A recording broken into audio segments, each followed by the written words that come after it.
You're watching Public Comment every Thursdays at 8 a.m. The live stream. Detroit is different in Bridge Detroit. Local politics of Detroit.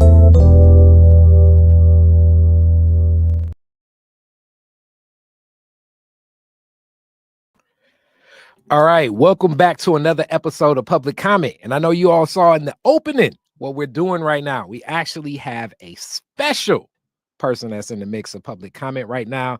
You're going to see her a whole lot more because definitely in the grips and throes of a lot of this local municipal politics, but just politics in general. Thomaesa Bailey, how are you today? Good morning, Khary. I am doing great. I'm so excited to be here on Public Comment. This is about to be a great partnership, and I'm just happy that you decided to have me on. Okay, we're definitely glad to have you here. And as always, from Bridge Detroit, a lot of what this is based on. Malachi, how are you doing today, my brother? Good morning. I'm doing good. I'm glad we got another voice on the show today. This should be fun. Shake things up for people that are tired of hearing me and Khary go back and forth. And we've got a pretty meaty topic to talk about today as we're getting to another phase of the budget cycle, getting kind of to the end of the budget negotiations this year. DDOT has once again become kind of the linchpin issue for a lot of folks, pushing to double the funding, right? Oh, man. $20 more million. But is that enough? That is the question as we add this to stage and we're talking some transportation. So the Detroit Department of Transportation will receive $209 million. That's what's proposed in Mayor Duggan's budget. So that's 20 more million boost from the previous year. Advocates thank Mayor Duggan, saying they're grateful for the increase, but is that enough is basically what the question is. So there's also this whole plan of DDOT Reimagined, where a lot of people are like, is that even enough for DDOT Reimagined? So that's just more so the overview. Thomaesa, you got some experience in this whole public transit thing. Yeah. Let's talk a little bit about what you know as far as like the budgeting, the increase. It's a lot of stuff to share. Yeah. What's your thoughts on it? I mean, it's a lot. So with public transportation, I think that there is going to need to be a lot of funding that goes into it, because if you listen to what the advocates are saying, and I want to speak from a perspective of transit advocates, there's a lot that needs to be done. There's a lot of shelters that need to be built. You know, buses need to be running on time. And what does it take for a bus to run on time? You need more buses, you need more drivers, you need, more consistency with that. And so that costs money. You want to be able to pay your bus drivers a reasonable wage, a living wage. I mean, a lot of the issues that we have with the lack of bus drivers is that a lot of them are being poached by other organizations to come over there and drive because they get paid more. And so that costs money. It costs money to run buses all day, with fuel and maintenance and things of that nature. So I definitely think that a major investment is going to have to be made if we want to provide the type of transit that people actually need to get where they have to go, and to get there on time, right? To be able to rely on the transit as it relates to getting to work and getting to your doctor's appointments and things of that nature. Because if you don't have a car in this city, and especially on a day like today when it's cold and when it's rainy and you have somewhere to really be, that's going to impact your quality of life a lot. Right. And so it's very important that we put the funding here because this is impacting our citizens. And this is what the advocates have shown us time and time again. All right. So with that being said, oh man, Malachi, you were right there. People was outside protesting and carrying on Monday. Over 24 advocates marched into Monday's city budget hearing after rallying outside. Rochelle Stewart of Detroit People's Platform definitely advocates a whole lot when it comes to what's happening with transit riders and transit justice. And Rochelle says we need investment across the board, starting with more drivers. Malachi, talk to what was happening on Monday.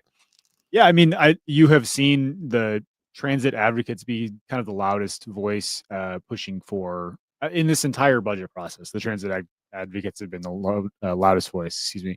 And yeah, to what we're saying here, the investment that the Duggan administration has recommended has been well received, but described as a step in the right direction, but still falls short of what folks feel is really needed to make this a more reliable transit system and a more equitable one. I mean, the demand for public transit is a little bit more urgent in a city where, to your point, I think the stat is like a third of Detroiters don't have access to a car. We have high auto insurance rates. Vehicle costs themselves have gone up so much. I mean, you think of the price of used vehicles has gone up. We got auto tariffs coming. It's very expensive to own a car in Detroit is kind of the bottom line there.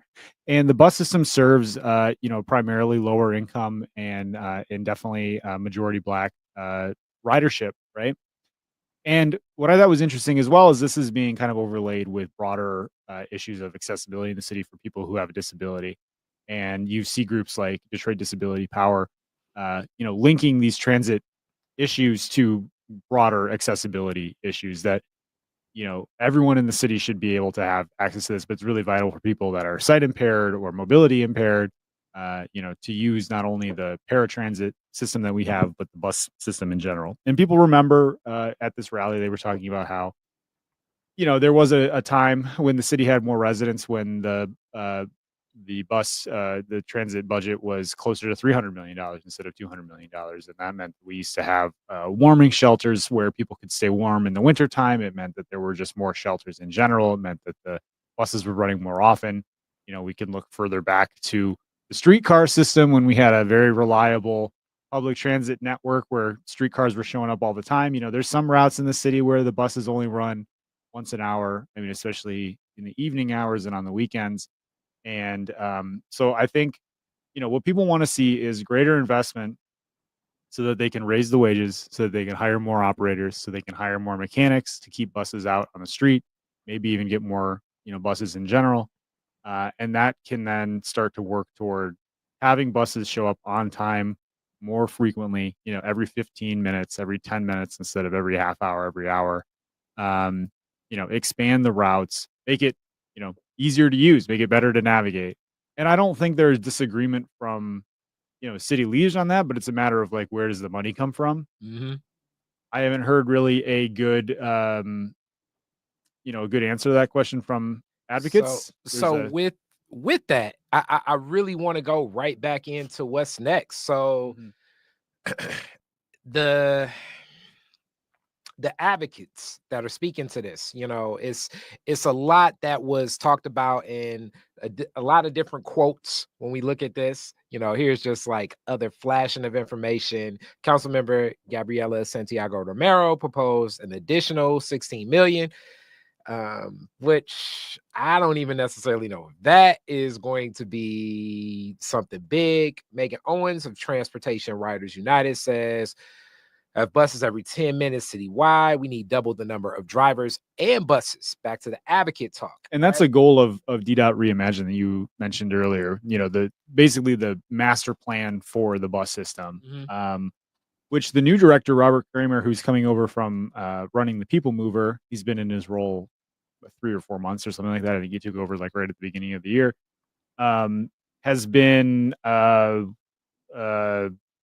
I don't want to say non-committal. Basically, we don't know what the future of DDOT Reimagined is right now. And I want to highlight some of that because I have that here. So like DDOT Reimagined outlines a rider first vision, buses every 10 minutes, more shelters and seating, expanded night and weekend service. So like a Grand River every 10 minutes on weekdays, 15 on weekends. It's going to change some routes as well, like the inlines of routes and things like that. The thought process with a lot of this is a lot of what you said. It's back to like, where does the capacity for something like this come to life? So it's everything about DDOT Reimagined is something that people say, yes. Then you see the budget of 209 million. You're like, how can that happen? Because like, so if we get this correct, so people kind of understand this, right? So if you're already operating, right, at 189 million and you're getting what you're getting, you added an additional 20 million with inflation, just cost of living and everything else. How are you able to deliver all of these things for DDOT Reimagined? It was said that it may take 10 years. I believe that's what Megan said from what was delivered in what you have in the notebook this week for this to come to life based on where this is at. And even then, it's like, who knows? Thomaesa, what's your take on like DDOT Reimagined, and how practically could this be implemented into already a tighter budget for the city? Yeah, I think that's a great question. So I love DDOT Reimagined, safer buses, more frequent buses. I mean, we obviously these are the things that we want, that the advocates need. But I think the advocates are asking to double the DDOT budget, and because they know that it's going to take a significant investment in order to bring DDOT Reimagined into fruition, right? We have to have money to be able to do these things. I think one of the major issues that we found is the funding mechanisms. It's like we're talking about, where is the money going to come from? And a lot of it comes from millages, which is, property taxes, which people, we already have a lot of complaints about, how high the property taxes are in Detroit as it is. I think we need to come up with new ideas. If we're going to have DDOT Reimagined, we need to have, funding streams reimagined and figure out, what are some new ways to bring about revenue. I mean, one thing that I can talk about is that in another state, where I used to live, we had something called a special purpose local option sales tax, where you put 1 cent on the end of all purchases, and you use that money to invest in capital improvements such as transportation and infrastructure. But I think here in Michigan, that is not allowed by the Michigan State Constitution, and so we're fighting for different types of funding streams to go into these certain things, but we're using millages to fund the entire, state budget in addition to our other funding sources. And so if we don't come up with some new way to infuse money into this system, then we're going to continue to see these fights about DDOT not being funded properly and not being able to bring about, things like DDOT Reimagined. Malachi. Yeah, I think a lot of these conversations we have around raising revenue, reducing property tax rates, how do you replace the revenue for that? It all comes down to this fact that, yeah, we're limited in our ability to pass a local option tax here under the state constitution. Talk about it on the show all the time. So I don't know. It's not clear. Maybe you could talk a little bit about how the city council works with the negotiations with the administration to make these funding adjustments, because basically all of this week the council will be in executive session meetings where they are trying to make tweaks, trying to get projects funded, and that involves sitting down with the OCFO, the financial team for the city, and saying, okay, we're going to move this line over here, but that means we have a little bit less revenue over here, so we're going to move some revenue from over here to make this work over here. Oh, you got some staff available here, we got some high, okay, that's some money. It's a lot of like kind of piecing together these things. How does that, in your experience, like how have those conversations gone? No, it's exactly that. It's, city council people have their priorities, and they are, negotiating, because, when you have to move money around, that means something's going to lose and something is going to win. So it's exactly that. And I think the voice of the community is really, really important in those conversations as well, because I have seen where people in certain districts have asked for things, and then that member will go to the table and advocate for that. And so that's why the voice of so many people in this conversation is really important, because that has also happened as it relates to transportation, where we talked about raising the pay of bus drivers and things of that nature. That came directly from advocates. So that process of being in executive session, even though it's just the council members, a lot of times going back and forth and negotiating, the voice of advocacy has really come into that. And I think that's a big part of it as well. Yeah, we were talking before the show about this. I feel like the temperature on this issue has raised. I feel like the public pressure has escalated over the last couple of years. It's been kind of a steady increase. I think you look at folks like, Michael Cunningham, brother Cunningham, who operates a taxi service and transports people around and raises money for bus tickets and hand warmers. He's taken the entire city council on ride-alongs, got them on the bus, sat them on the seats, rode the routes. And I think that alone has done a lot in a way I probably can't even really describe, to help public officials understand some of the limitations in the system that we're talking about, like in a firsthand way. I don't know how often these folks would be riding the bus otherwise, right? And I hate to throw this into the equation. This is also coming into a year where the ARPA funding, that's no more. So it's already going to be a lot of programs that have come into communities and people's jobs that have come into communities that no longer will have that same bandwidth within this. Though public transit and DDOT is always been uplifted, and I've always felt that the reason we don't have a good transit system is because the big three was here. That was just the conversation for so long. Thomaesa, how does with with so much of that influx, like where does that go into mind, even when how can we move this around and that around? Because 20 million just really sounds like what may be needed to kind of keep afloat the system that does exist before we even look at a DDOT reimagine. Yeah, I mean, that's probably accurate, because buses do cost money. I think some of the most recent buses that DDOT has gotten, were electric buses, which was purchased through funding from the federal government, and we don't know how much of an emphasis, clean energy and, electric buses is gonna be now, especially in this administration. So, yeah, 20 million with the rising cost of fuels, with tariffs, with things of that nature, it may be just what we need to keep the trains, for lack of a better word, running on time. And so I'm not exactly sure what it's going to look like. And as you mentioned about ARPA funding, it's not just ARPA funding that's going to be gone. It's a lot of other federal funding that might be gone as the federal government changes priorities. And so that's going to impact us quite a bit, unfortunately. I can talk a little bit about what the budget increase will go to. It's supposed to hire more full-time staff, so that's more mechanics and operators. And during the budget hearing that DDOT had a couple of weeks back, they said that they have a goal of hiring 690 operators. Currently, they are about 190 shy of that, but it's much better than in 2023 when we had about 370. Now we've got about 510.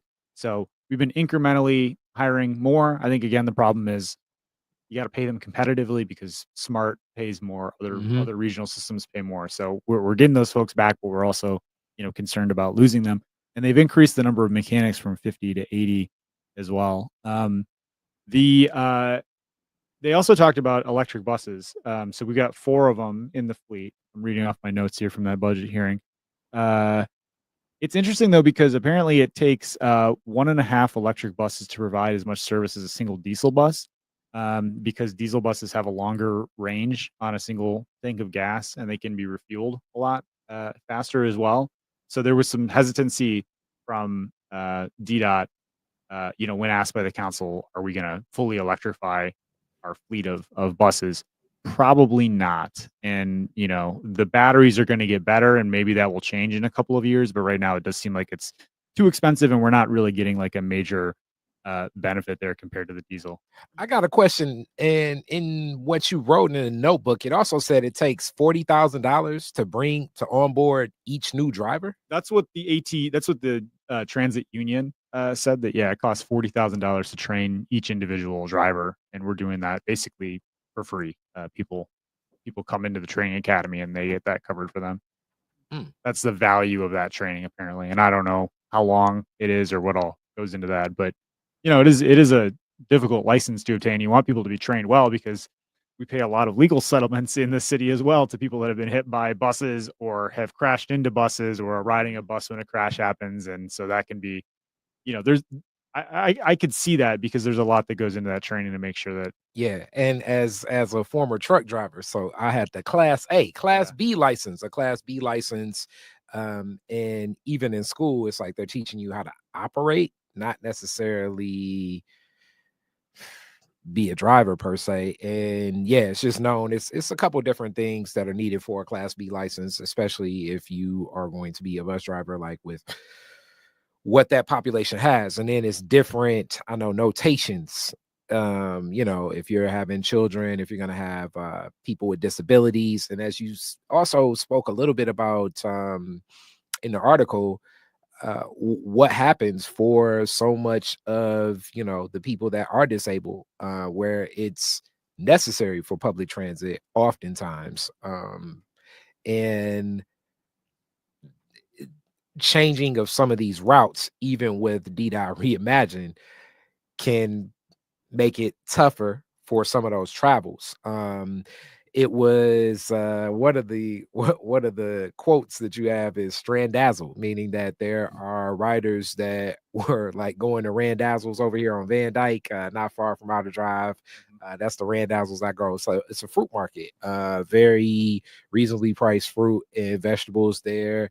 And just due to like a lot of the work being done on the road and God knows what's happening over there, it's not really that active. People can just be stranded over there just on the weekend looking to go grocery shopping.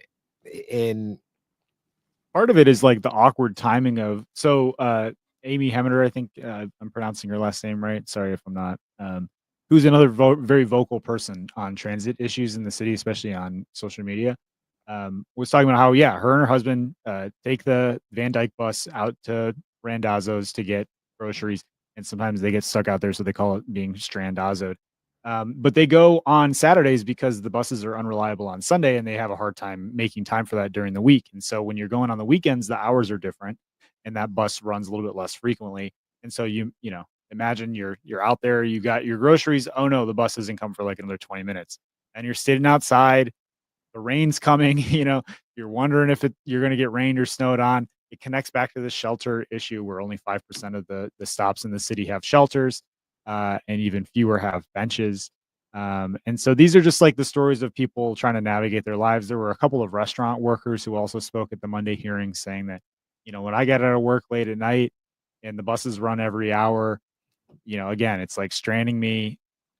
There's a gentleman who has to walk about a mile to a stop in the middle of the night. So, you know, could we figure out ways to reconfigure some of the stops along where people live? That's part of what DDOT Reimagined was doing, as well as like changing some of the routes to better align with where people live now, because there's been so much change with demolition and displacement, and neighborhoods changing, some of them growing, some of them shrinking, you know. Yeah, and I also want to uplift that this goes into a lot of like how other cities are envisioned. I remember years ago when another like under Mayor Duggan's administration, many new departments were added, and even like a department of mobility, and the whole concept of mobility.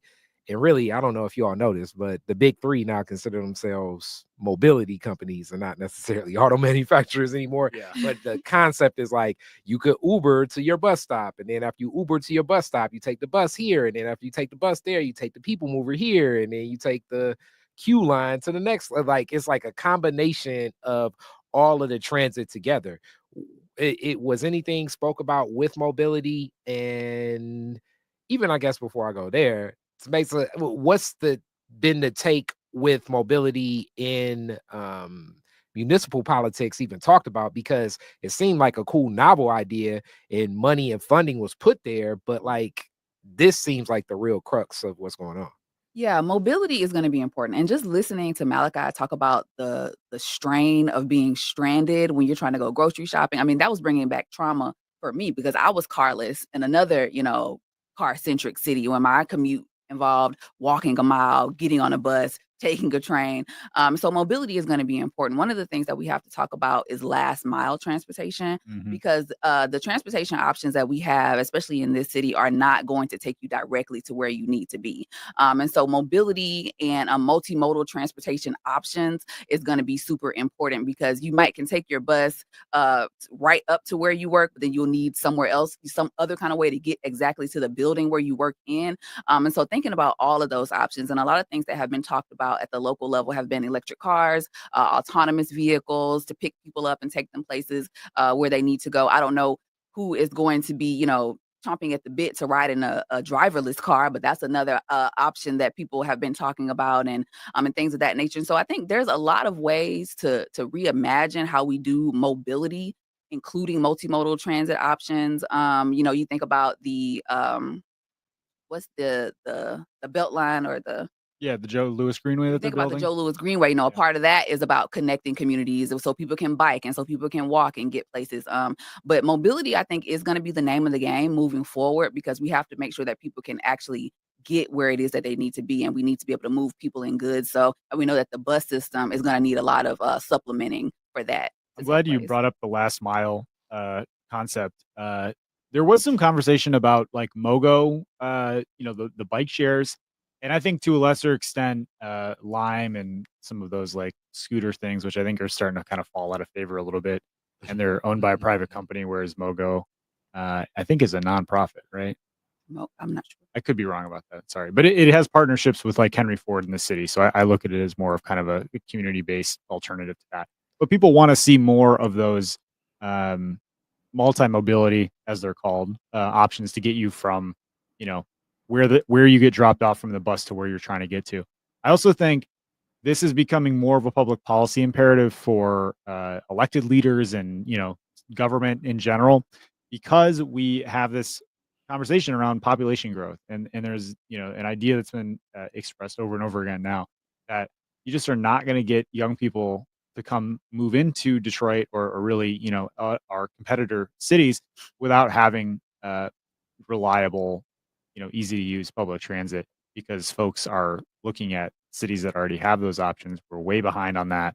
There's been conversations about better regional partnerships to move people in and out of the city into our suburban neighbors where they're already driving and going, trying to get job opportunities. And, it limits their ability to do that if they don't have reliable transit. But even, within the city, so many neighborhoods are still pretty segregated from each other. And it's so hard to, get connected from the east side to the west side, or, if I'm trying to go downtown and then out to the west side in one day, it's like trying to coordinate where those stops line up and when the times line up can be really tricky. But anyway, getting back to the population point, I'm hearing that more and more being explicitly stated now, that like young people don't want cars, they want public transportation. And so if you want Detroit to grow, which I think, most people want sustainable growth where we're not pushing out residents and we're, getting our population up at the same time, then you can't do that without public transportation. So with that, another great public comment. But before we close out, Thomaesa, talk about We Own Everything a little bit, give a blurb and what grounds you in the mix here. Yeah, so We Own Everything is my political consulting company that specializes in political education. And my primary goal is to teach people how the government works, how the legislative process works, and how to use legislative advocacy to bring about changes within your community at the policy level. And so I'm coming in the mix to just try to give a voice of the people, give a voice of the advocates. I can't say enough about people like Brother Cunningham, who are consistent, who are always there, who are, opening people's eyes around policy issues, a policy issue that he is completely passionate about, which is transportation, right? And so if you are, I'm trying to encourage people that if you are passionate about something, if there's an issue that you see in your city that you want to make a change in, then you can do it, right? So I just want to encourage folks with that. And I do political education content on Instagram and YouTube, as well as provide political education workshops to the community to teach them about the levels of government and how a bill becomes a law and things of that nature. So that's just, how I fit in. All right. Definitely. So as you all know, another good public comment here, but we also have the project Detroit Next. An episode is up with Fred Durhall talking about development. You know how much I'm always talking development, and Fred Durhall definitely gives another perspective of how that development is needed. And as we keep going and growing, connect with Bridge Detroit and Detroit is Different. Malachi, talk to the people. BridgeDetroit.com is where all of our content is at. These conversations are kind of framed by the city council newsletter that I write every week, which is based on, what happens at the formal sessions. So there's always a lot of stuff in there that we don't get to on the show. So definitely dive into that. It's free to subscribe, shows up in your inbox. It also goes up online at BridgeDetroit.com. And I am excited about this week's episode of Detroit Next. So we had a really robust conversation with Fred Durhall, I think, really dove into the weeds about development and tax abatements and all of those fun and often controversial ideas that we talk about a lot on this show. And so he was able to bring, his perspective and some good facts, factual information as well. And some news. I think we broke a little news about what he's planning to do, if he becomes mayor, what his platform involves, getting back to what we were saying earlier, it does involve maybe adjusting some taxes. So stay tuned on that. We've got Council President Mary Sheffield coming on for our next episode. So we're getting all the heavy hitters, and these have been really, I think, revealing conversations, hopefully for the audience. You guys think so too? Definitely. I learned all about that tax incremental financing. With that being said, public comment. Peace. You're watching Public Comment every Thursdays at 8 a.m. The live stream. Detroit is Different in Bridge Detroit. Local politics of Detroit.